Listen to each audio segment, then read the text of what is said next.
Assalamualaikum warahmatullahi wabarakatuh. Selamat siang teman-teman semuanya.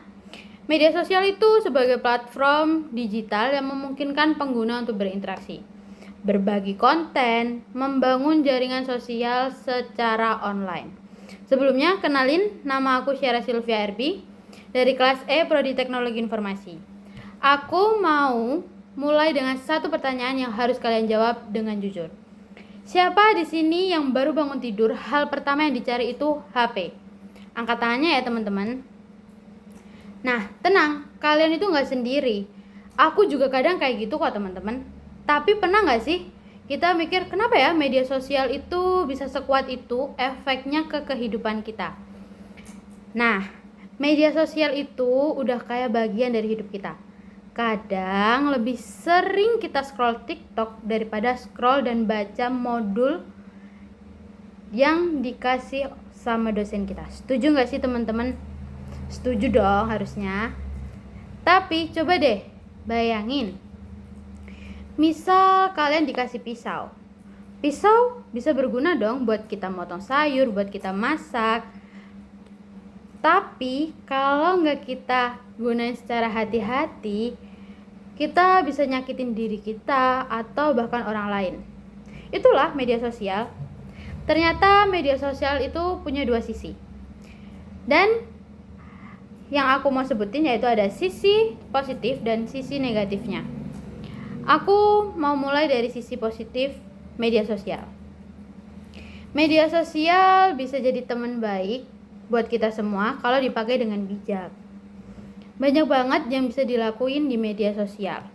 Kayak contohnya kita bisa video call sama orang tua yang jauh dari kita atau saudara-saudara di luar kota bahkan di luar negeri. Kita juga bisa connect sama teman-teman yang udah lama lost kontak mungkin. Terus kita juga bisa kenal sama orang-orang dari luar negeri dan belajar budaya mereka. Tapi media sosial juga nggak cuma buat kita terhubung sama teman-teman lama, keluarga, tapi bisa juga menjadi wadah ekspresi diri. Contohnya, kita mau curhat, tinggal bikin threads. Atau mau berbagi karya, kita juga bisa post foto karya-karya kita. Mau bikin orang lain ketawa, tinggal edit video lucu, upload ke TikTok. Kita bebas mengekspresikan diri menggunakan media sosial. Kita juga bisa belajar dan berkembang dari media sosial. Ada banyak konten edukatif.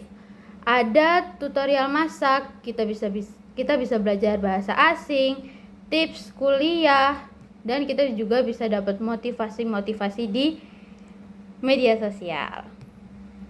Beberapa orang bahkan bisa jadi sukses karena belajar dan berkarya lewat media sosial. Nah, di sini siapa yang pernah dapat inspirasi atau ilmu dari konten-konten media sosial? Baik di YouTube, Instagram, TikTok, atau media sosial lainnya.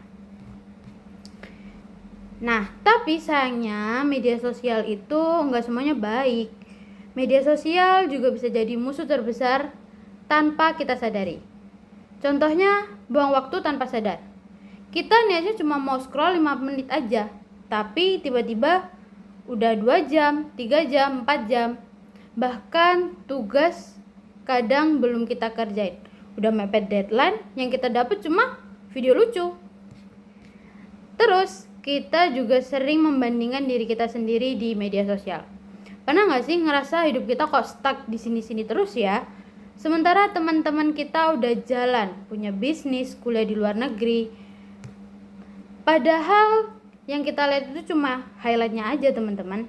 Kita nggak tahu di balik semuanya yang mereka posting di media sosial, mungkin dia juga punya beban berat. Dengan kita sering membandingkan diri kita sendiri, kita jadi gampang nggak percaya diri, ngerasa nggak cukup cantik, nggak ngerasa cukup sukses, nggak cukup produktif. Semua itu memicu stres, kecemasan, bahkan depresi. Belum lagi kadang kita nerima informasi yang nggak jelas sumbernya. Hoax mah gampang banget nyebar.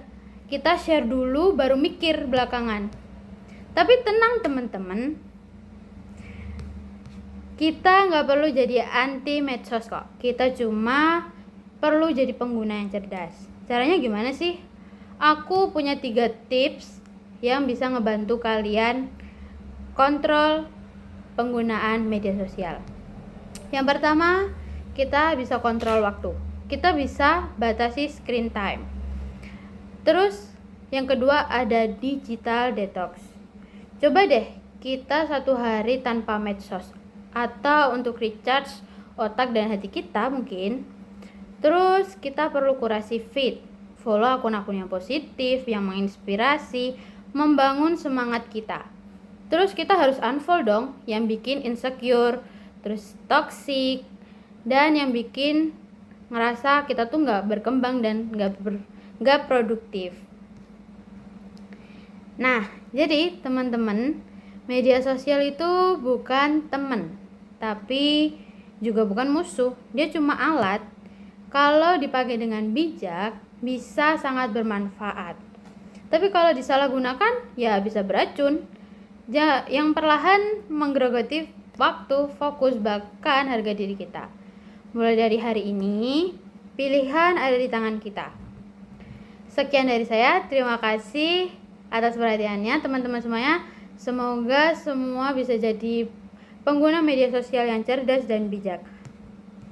Wassalamualaikum warahmatullahi wabarakatuh.